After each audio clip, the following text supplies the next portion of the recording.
Dito papakita ko kung paano gumawa ng Python program na gumagawa ng student report tapos calculate niya yung average grades. Una, hinihingi natin yung student ID, full name, section.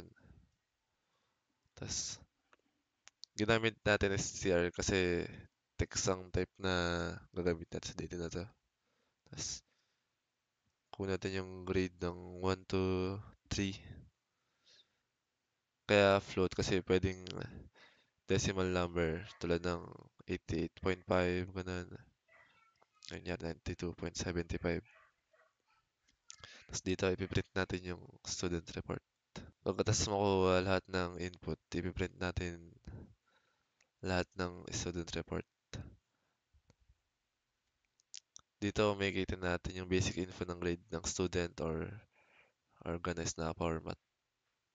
Tapos kakalculate natin yung average ng tatlong grades. Ito. Ginagamit ang .2 para ang average ay may 2 decimal points lang. Dito naman, gumawa tayo ng Python program para makuha natin yung employee salary kasama ng overtime at tax. Una, hihingi natin yung pangalan ng employee, salary, tas overtime. Gamit tayo ng str kasi nga string. Float para sa salary and overtime. Dito, bawat overtime ay 150 pesos. So, yung multiply natin siya sa number ng R. Itong overtime. Para makuha natin overtime pay. Tapos, ngayon kukunin natin yung gross salary. Ito, salary plus OT pay. Then yung tax. Bali, para makuha natin yung tax gross, multiply sa 12% na tax. Tapos yan, kukunin natin yung net pay niya. Bali, gross minus tax. Then, ipiprint na natin. Ito yung example.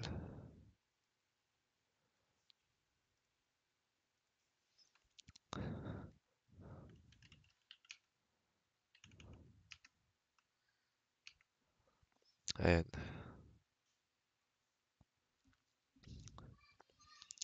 Next naman, gumawa tayo ng Python program para sa shopping cart at kung paano yung makuha yung total ng product. Una, hihingi natin yung pangalan, tas yung quantity, yung price, tas ginamit natin STR sa product name and int para sa quantity and float para sa price.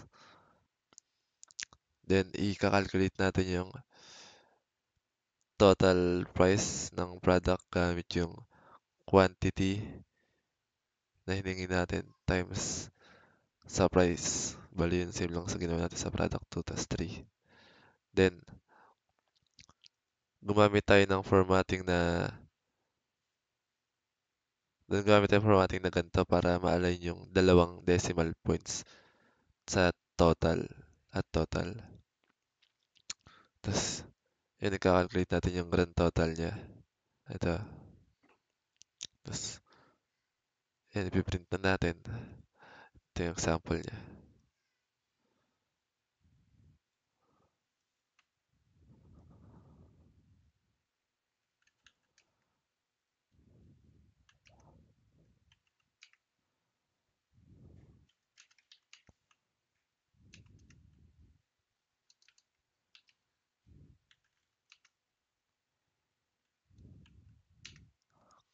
Ayan.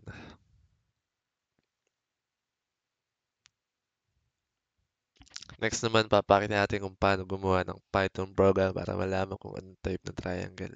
Based sa side length.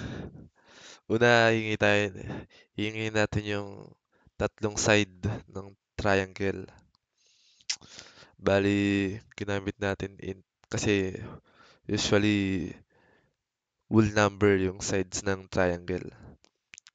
Tapos pangalawa, i-check natin kung valid triangle ba. Pero bago natin tukuyin yun, kailangan naman natin siguraduhin na valid siya gamit yung triangle inequality theorem. Ibig sabihin, ang sum ng dalawang side dapat mas malaki sa third side. Kung hindi, hindi valid yung triangle na mapiprint. So, pag lahat ng side is equal, equilateral, if yung dalawang side lang, ibig sabihin, isosceles. Pag walang equal na side, is scalene. Kapag hindi valid, ayan, not valid. Testing natin yung program.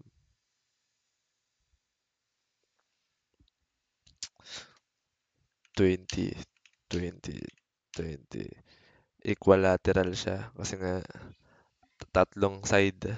Pag dalawang side lang, dito siya papasok. Isosceles. Kapag isang side lang. I mean kapag wala,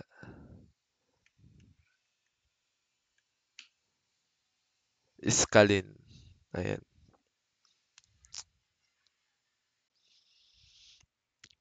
Next naman, gumawa tayo ng user and password input para malaman natin kung nag-success ba or invalid yung credential.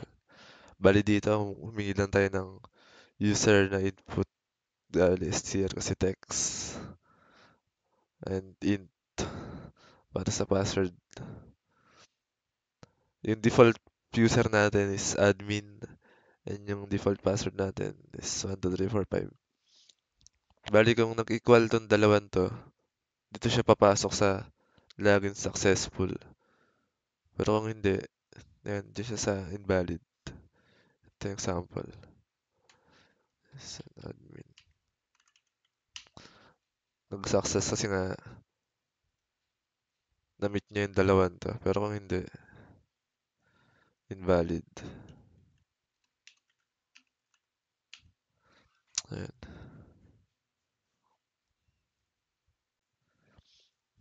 Ngayon naman, papakita natin kung paano gumawa ng Python program para sa for calculation sa bus or transport system kasama yung discount base sa age at destination zone. Bali dito, kunin natin yung age niya, kung saan zone siya. Dito meron tayong 1, 2, 3, 3 na zone. Bali, sa zone 1 may price tayong 20, sa zone 2 may price tayong 30, sa zone 4 may price tayong 40. Then, if yung age niya is less than 5, meron siyang free ride. Kapag yung age niya is greater than 5, meron siyang 50% discount. 60, 30%. And then, pag na-meet niya yung age na greater than 5 and age na less than 18 yung between doon, meron siyang 50%.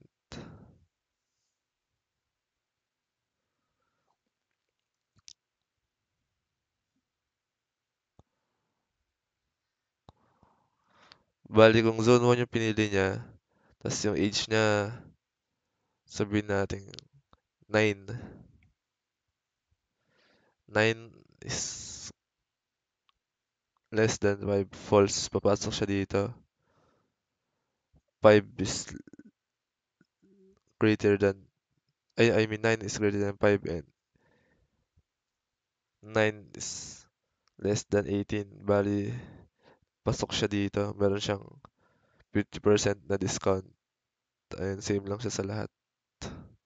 Ganun lang din ginawa dito sa zone 3 and 4.